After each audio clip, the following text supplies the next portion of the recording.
Welcome to parenting mantra. I hope you are doing well. Monsoon season में जो बारिश होती है वो बहुत ज़्यादा ठंडी हवा लेकर आती है और उसके साथ साथ बहुत सारी बीमारियां भी लेकर आती है। इसलिए इस सीज़न में हमें हमारा और ख़ास करके बच्चों का बहुत ज़्यादा ध्यान रखना पड़ता है, क्योंकि ये सारी बीमारियां ये सारे डिसीजेस बच्चों को बहुत जल्दी अट्रैक्ट करते हैं और बच्चों को बीमार करते थे। इसलिए हमें इस सीज़न में बच्चों को खासकर बहुत ज़्यादा ध्यान रखना पड़ता है।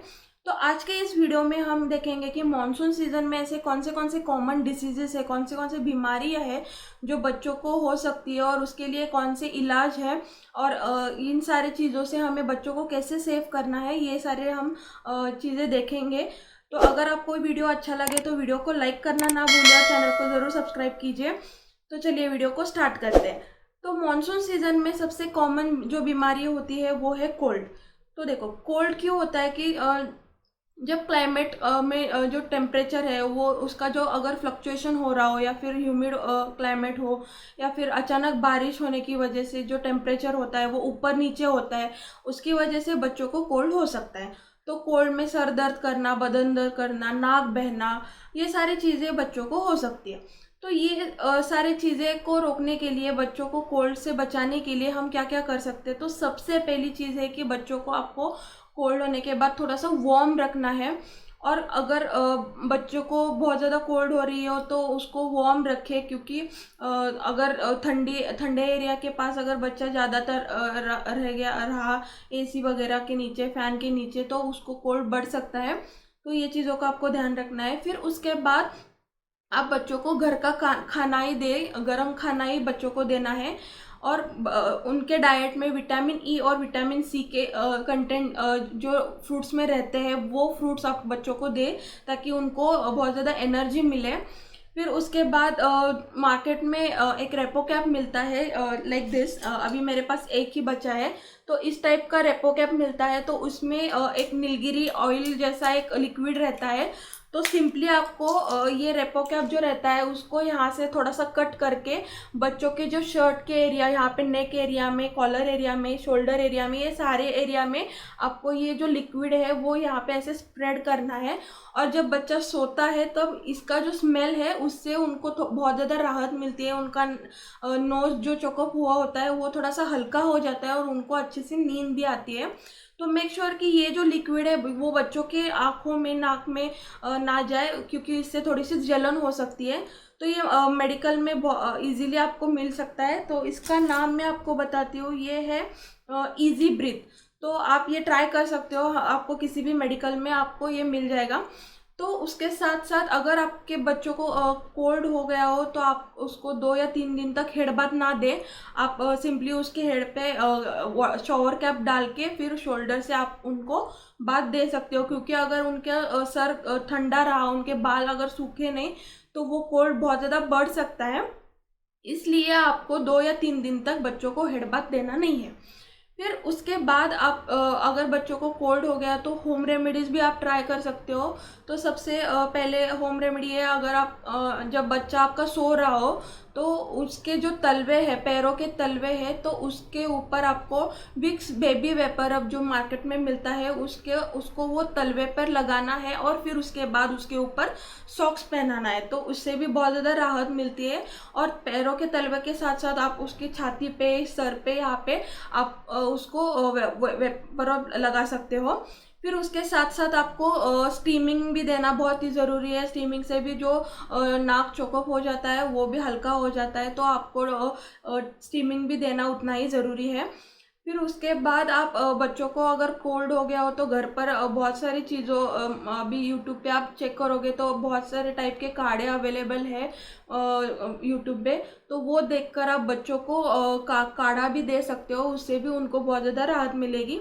अगर जो कोल्ड हो गया वो बहुत ज़्यादा हो जाए तो आप एक बार डॉक्टर से भी कंसल्ट कर सकते हो। फिर उसके बाद जो बच्चों को मानसून सीजन में होता है वो है मलेरिया या फिर डेंगू। तो डंप एरिया में या फिर जहाँ पे पानी का जो ठहराव रहता है वहाँ पे मॉस्किटो ब्रीडिंग का चांसेस बहुत ज़्यादा रहते हैं, और ये सारी चीज़ें मानसून सीजन में बहुत ज़्यादा होती है। तो इसकी वजह से बच्चों को डेंगू या मलेरिया हो सकता है। तो इसकी वजह से पेट दर्द होना, सर दर्द होना, उल्टी होना, खाना खाने का मन ना करना, बुखार आना, सर्दी जुकाम होना, ये बहुत सारी चीज़ें हो सकती है।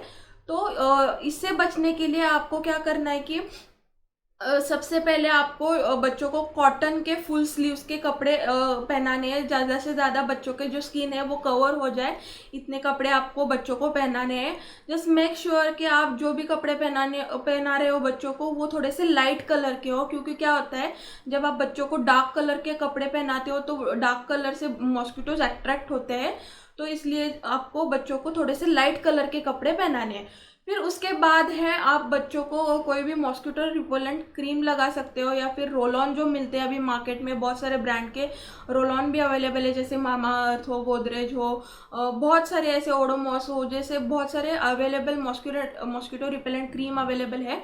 तो वो आप बच्चों को अप्लाई कर सकते हो, उससे भी मच्छरों का काटना बंद हो जाएगा। फिर उसके बाद आप जब सो रहे हो तो बच्चों जब बेड पर आप एक मॉस्किटो नेट भी लगा सकते हो। तो आप जब सो रहे हो तो वो एरिया पूरा कवर कर देगा मॉस्किटो नेट, तो उससे भी मच्छर नहीं आ पाएंगे अंदर और आप सेफली सो सकते हो। तो ये सारी चीज़ें करनी है आपको। फिर उसके बाद आप घर पर मतलब जहाँ पे पानी का ठहराव ज़्यादा हो रहा हो वो होने ना दे, क्योंकि जहाँ पे पानी ज़्यादा रहता है वहाँ पे मॉस्किटो बहुत ज़्यादा रहते हैं। तो पानी का ठहराव कम होना चाहिए ऐसे एरिया में। वहाँ पे एरिया आप रेगुलरली क्लीन करिए। और फिर शाम को आपके घर के जो बालकनी के डोर्स रहते हैं, घर के जो डोर्स रहते हैं, वो शाम को आप पूरी तरह से बंद कर दीजिए, क्योंकि वहाँ बाहर से भी बहुत ज़्यादा मस्किटो आते हैं, तो उससे भी बच्चों को परेशानी होती है। तो ये सारी चीज़ों का आपको ध्यान रखना है, और फिर आप बच्चों को मॉस्किटो से सेव कर सकते हो। फिर थर्ड है स्टमक इन्फेक्शन, डायरिया और टाइफाइड। तो ये 3 चीज़ें भी मानसून सीजन में बच्चों को बहुत ज़्यादा जल्दी कैच कर लेती है, और ये ज़्यादातर पानी की वजह से होता है। तो इसलिए ये सारी चीज़ों से बचने के लिए हमें क्या क्या उपाय करना है, ये अभी हम देखेंगे।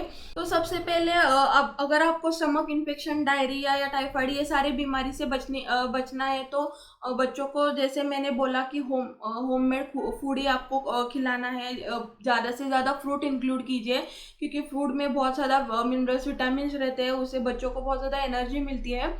प्लस बच्चों को हाइड्रेटेड रखना ही बहुत ज़रूरी है। जितना पानी आप बच्चों को पिलाइए उतना ही वो बच्चों के लिए अच्छा होता है। अगर आपका बच्चा वार्म वाटर पीता हो तो वो बहुत ही बढ़िया है, तो आप वार्म वाटर भी बच्चों को पिला सकते हो। फिर उसके साथ साथ आपको बच्चों का साफ़ रखना बहुत ज़रूरी है। उसके हैंड वॉश अच्छे से करना, बार बार करना, वो भी उतना ही इम्पोर्टेंट है, क्योंकि उससे भी इन्फेक्शन हो सकता है। फिर अगर आपका बच्चा कहीं बाहर से आया हो, अगर बाहर से आके वैसे ही कुछ खाना खा रहा हो, तो उससे भी बहुत ज़्यादा इन्फेक्शन होता है। इसीलिए हमें बच्चों का हाथ बार बार धोना उतना ही ज़रूरी है। फिर बच्चों के जो नेल्स होते हैं वो भी क्लीन होने चाहिए, क्योंकि अगर उसमें कुछ गंदगी अटकी रही तो वो खाना खाते टाइम उनके पेट में चली जा सकती है। इसीलिए आपको टाइमली बच्चों के नेल्स कट करने चाहिए और उनको साफ़ रखना चाहिए। फिर उससे इन्फेक्शन नहीं होगा। फिर उसके बाद अगर आपके बच्चे का पेट खराब हो, बहुत ज़्यादा लूज मोशन हो रहा हो, तो आप घर पर रहकर एक होम रेमेडी भी ट्राई कर सकते हो। अगर आपका बच्चा 1 साल से बड़ा हो तो आप सिंपली एक स्पून में आधा स्पून घी लेकर उसमें 2 चुटकी हींग डालकर उसको मिक्स करिए और फिर वो बच्चों को खिलाइए। उससे बच्चों को बहुत ज़्यादा राहत मिलेगी लूज मोशन में। और अगर आपका बच्चा 6 महीने से छोटा हो या 6 महीने का हो, तो आप सिंपली 2-3 ड्रॉप्स पानी में हींग ऐड करके उसकी पेस्ट बनाइए, और उसकी जो नाभि रहती है उस नाभि के एरिया में आप वो पेस्ट अप्लाई कीजिए। उससे भी बच्चों को बहुत ज़्यादा राहत मिलेगी। तो ये सारी चीज़ें आप घर पर रहकर ट्राई कर सकते हो, क्योंकि अगर आपको इमीडिएटली डॉक्टर को कंसल्ट नहीं कर पा रहे हो तो ये सारी होम रेमेडीज़ भी आप घर पर ट्राई कर सकते हो। उससे बच्चों को काफ़ी ज़्यादा राहत मिलेगी। इसके साथ साथ अगर आप मानसून सीजन में कहीं बाहर जा रहे हो तो मेक श्योर आप बच्चों को रेनकोट पहना रहे हो, गमबूट पहना रहे हो। और जब बाहर से घर पर आते हो तो आप उनको साफ़ करना उसको बहुत ज़रूरी है, क्योंकि बाहर बैक्टीरियल इन्फेक्शन बहुत ज़्यादा होता है, और उससे वैसे ही गंदे कपड़े अगर आप घर पर यूज़ करोगे तो उससे बैक्टीरियल इन्फेक्शन बहुत ज़्यादा बढ़ सकता है। तो ये भी चीज़ों का आपको ध्यान रखना है। फिर उसके बाद अगर बच्चे के कपड़े गीले हो तो उसको तुरंत निकालिए और अच्छे साफ सुथरे कॉटन के कपड़े पहनाइए, क्योंकि अगर बच्चों के शरीर में ज़्यादा टाइम के लिए गीले कपड़े रह गए तो उससे भी बहुत ज़्यादा कोल्ड हो सकता है, जुकाम सर्दी हो सकती है। तो ये भी चीज़ों का आपको ध्यान रखना है। फिर उसके बाद बच्चों को अगर बाहर से बच्चा आया हो तो उनको तो पहले साफ़ कीजिए, और या फिर उसके साथ आप अगर उनको वार्म वाटर बाथ दे सकते हो तो वो भी अच्छा है, वो उनको फ्रेश फील भी होगा और वो मतलब उनको सर्दी जुकाम के चांसेस भी उनके कम हो जाएंगे। तो ये भी चीज़ आप कर सकते हो। फिर उसके बाद अगर आपको ऐसे लग रहा हो कि बच्चों को कोल्ड होने के चांसेस है तो इमीडिएटली उनको स्टीम दीजिए, उससे भी बहुत बच्चे को बहुत ज़्यादा राहत मिलेगी। फिर उसके बाद है हीट रैशेस होना।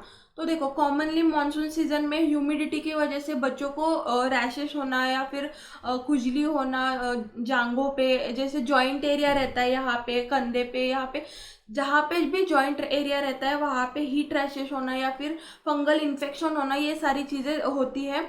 इस टॉपिक पे मैंने ऑलरेडी एक वीडियो बनाया है, उसकी लिंक मैं डिस्क्रिप्शन बॉक्स में मेंशन कर दूंगी, आप वो चेक कर सकते हो। तो अगर आपके बच्चों को मानसून सीजन में हीट रैशेस हो रहे हो या फिर फंगल इन्फेक्शन हो रहे हो तो आपको एक चीज़ का ध्यान रखना है, जहाँ पे भी जो एरिया है वहाँ पे अगर वो एरिया वेट हो जाएगा तो उसका वो जो एरिया है वो अच्छे से कपड़े से क्लीन कीजिए, उसको एयर ड्राई होने दीजिए और फिर उसके ऊपर टाल्कम पाउडर लगा कर उसको थोड़ी देर ऐसे ही रख दीजिए। अगर आप बच्चे को डायपर पहना रहे हो तो कभी कभी क्या होता है, ज़्यादा टाइम डायपर रखने से भी बच्चों को जांघों पे हीट रैशेस हो सकते हैं या फिर फंगल इन्फेक्शन हो सकता है।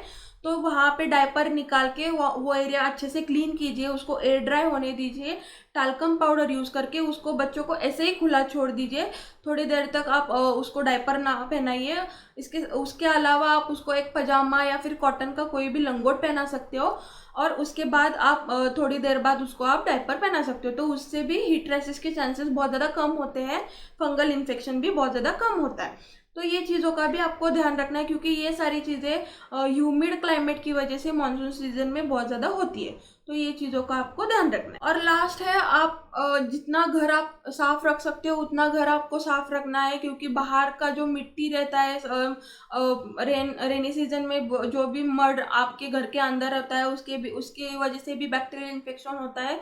तो आपको ज़्यादा से ज़्यादा घर को साफ रखना है। बच्चों की जो स्पेशल रूम होती है उसको क्लीन करना भी बहुत ही ज़रूरी है, तो उसकी वजह से भी बच्चा फ्रेश फील करेगा और उसको इन्फेक्शन के चांसेस भी नहीं होंगे। तो ये सारी चीज़ों का आपको ध्यान रखना है। तो आई होप आपको ये सारे टिप्स एंड ट्रिक अच्छे लगे हो।